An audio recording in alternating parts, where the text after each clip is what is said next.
Susan here. Welcome back to my channel. I recently picked up It Chapter 2, Stephen King, and I had a chance to watch them both, one after the other. It 1 and then It Chapter 2. And I promised a review on my channel, and here it is.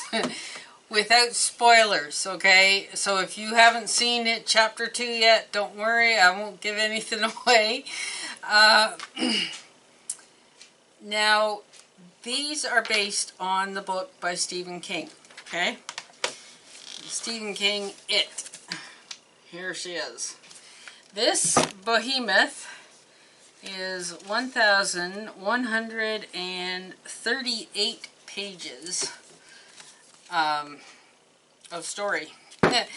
Now, this covers what these both movies cover.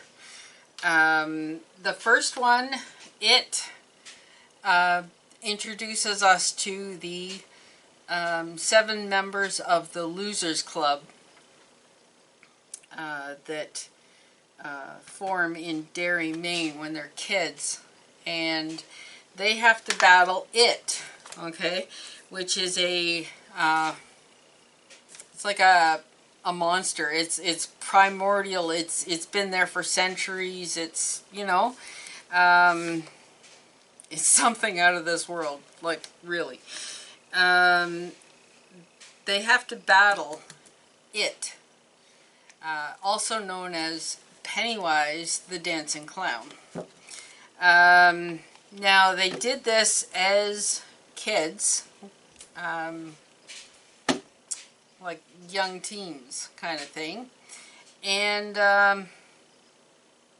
they made a pact at the end that if it ever came back, that they would come back too and defeat it again.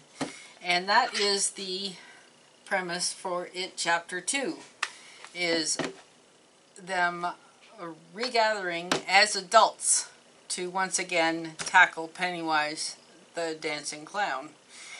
And there are people on the net that love this, and there are people that hate it. It's one of those things.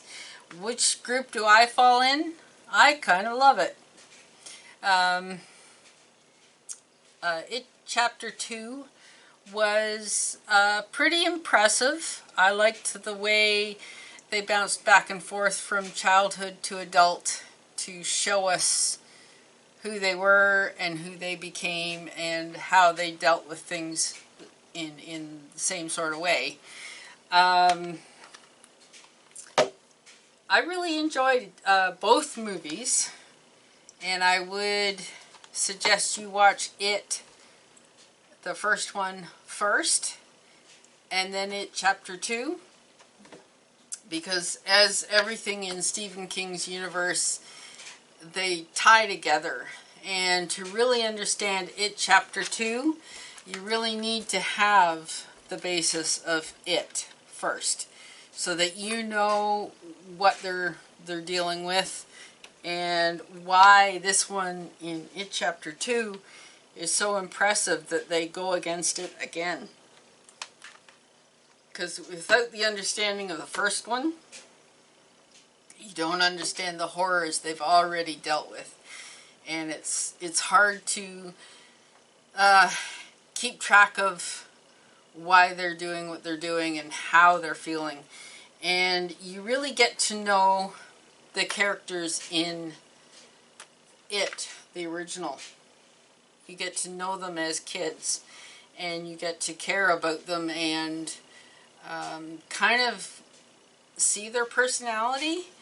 And then it's really interesting to see them as grown-ups and how much stayed the same and how much changed.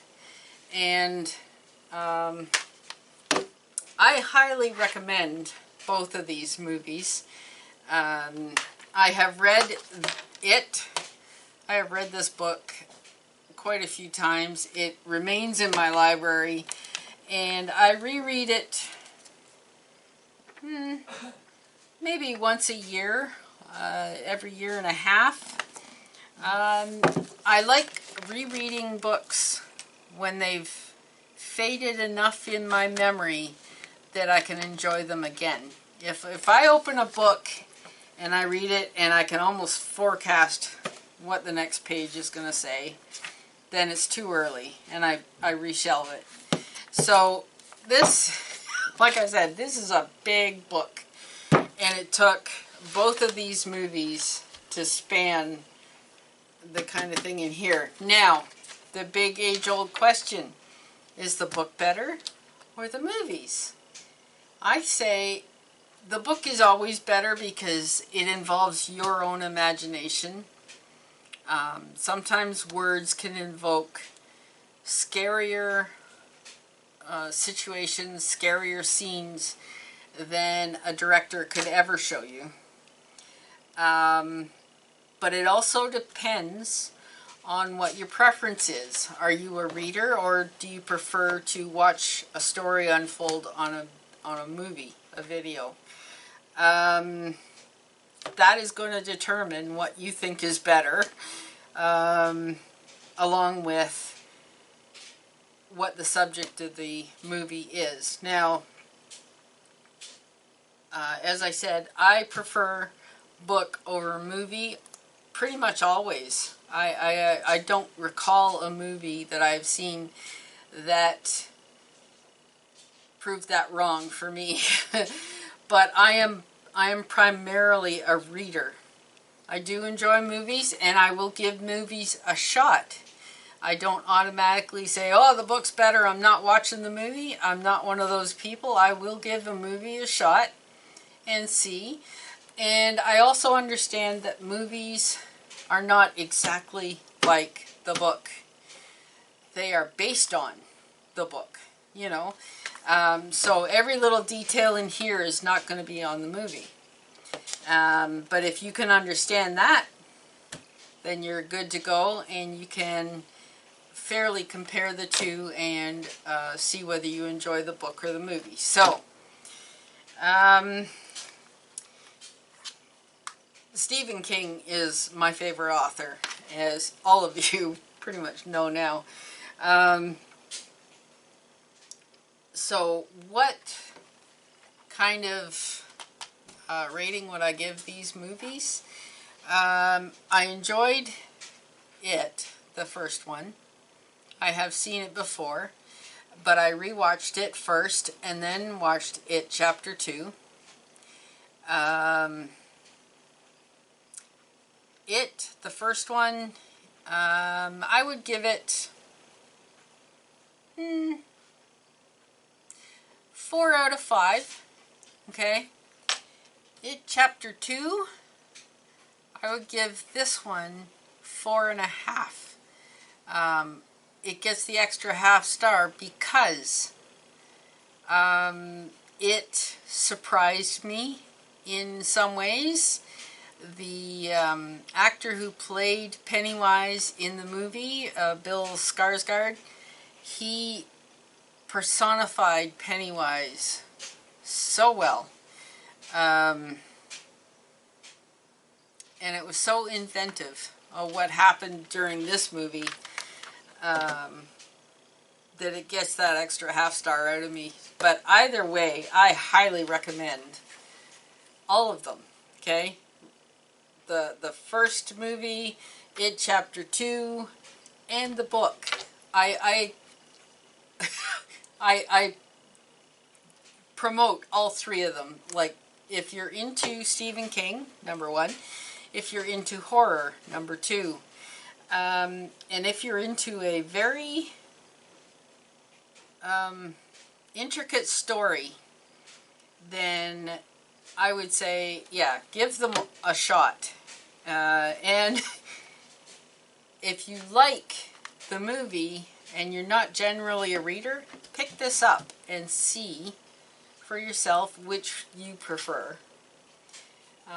If you like the movies to start with, okay, pick up a copy of It, the book, and just see what I'm saying. It compares, but it doesn't, okay?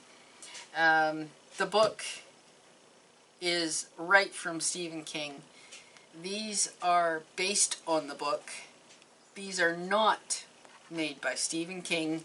They're based on his book, so he has creative control, but there is a director. There are other factors that go in, and it depends on who they cast as the characters that he envisions in the book. So things aren't exactly lining up, but they are pretty good, pretty close. As I was watching the movies, I knew what was coming next because I had read the book first. But I just didn't know how they'd portray it in the movies. So anyway, that being said, highly recommend all of it. This is a great story. One of my favorites, and it remains in my collection, and it always will. But I'm glad I have the 2 movies now. And yeah, so if you're into Stephen King, yes. If you're into movies, yes. And if you're into books, yes. Okay, so thanks for watching. If you have seen It Chapter 2, please chime in the comment section below and let me know what you thought of it. Just whether you liked it or not, or whether you've read the book and what you thought, you know, book or movie, and go from there. But thanks again for watching, and we'll see you in the next one. Bye for now.